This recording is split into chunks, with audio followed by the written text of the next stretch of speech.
Edson Arantes do Nascimento atau yang lebih dikenal sebagai Pelé lahir pada tanggal 23 Oktober 1940 di Três Coracoes, Brazil. Ia dilahirkan dari seorang ayah yang merupakan pemain sepak bola profesional di Brazil.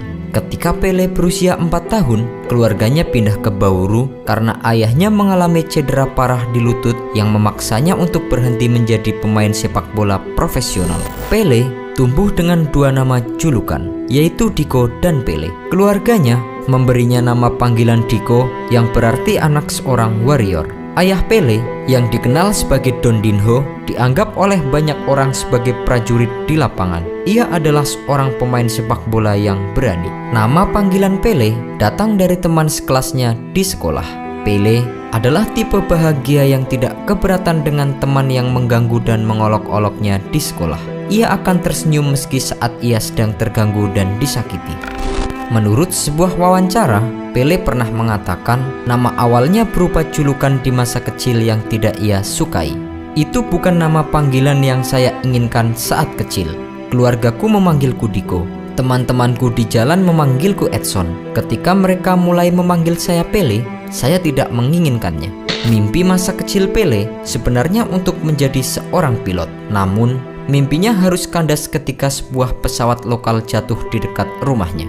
Kejadian itu menyebabkan sang pilot dan semua penumpang yang ada di pesawat meninggal dunia. Setelah itu, ia pergi ke rumah sakit untuk melihat otopsi, dan setelah melihat mayat pilot, ia memutuskan untuk mengubur impian masa kecilnya tersebut.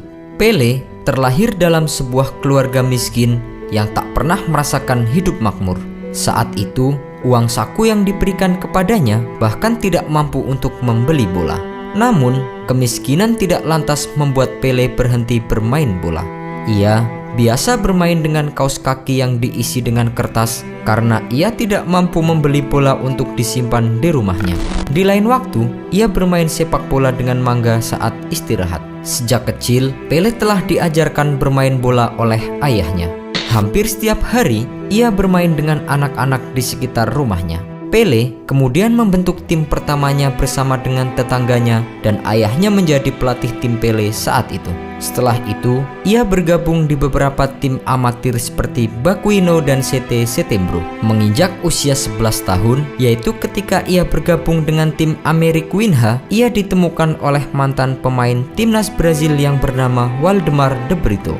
De Brito menangkap bakat yang luar biasa dari Pelé dan memberikan tawaran untuk bergabung dengan tim yang diasuhnya, yaitu klub Atletico Bauru. De Brito akhirnya meyakinkan keluarga Pelé untuk melepas sang anak agar bisa meninggalkan rumah dan merantau. Tujuannya supaya Pelé bisa bergabung dengan klub profesional Santos pada usia 15 tahun.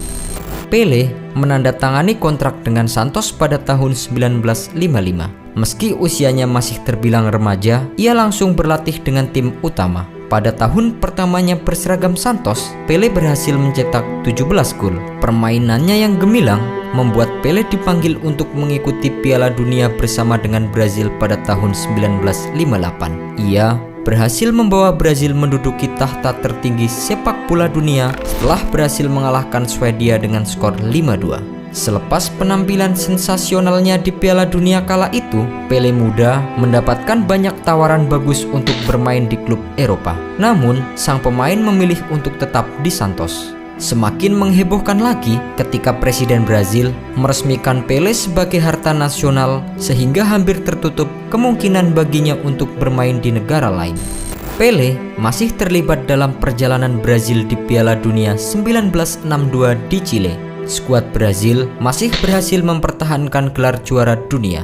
Akan tetapi, sang pemain harus puas duduk di bangku cadangan pada partai final akibat di-backup cedera. 4 tahun kemudian, Pelé terlihat menjadi incaran tackle para pemain lawan. Ia kembali cedera dan Brazil harus tersingkir dari Piala Dunia 1966 pada babak penyisihan. Pada akhir 1960-an, dua kubu yang berseteru dalam perang sipil Nigeria dilaporkan menyetujui gencatan senjata selama 48 jam agar dapat menyaksikan Pelé bermain dalam sebuah pertandingan persahabatan di kota Lagos. Itu adalah bukti betapa fenomenalnya pengaruh Pelé pada dekade 1960-an.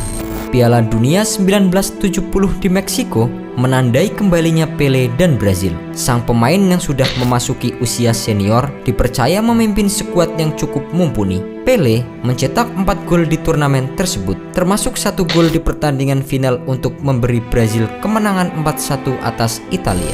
Merasa sudah cukup meraih segalanya, Pele mengumumkan pengunduran dirinya dari sepak bola pada tahun 1974. Meski demikian, ia sempat terpikat kembali ke lapangan hijau pada tahun berikutnya untuk bermain di New York Cosmos pada Liga Sepak Bola Amerika Utara. Keterlibatan sang legenda menambah daya tarik liga dan berkontribusi terhadap perkembangan sepak bola di wilayah tersebut.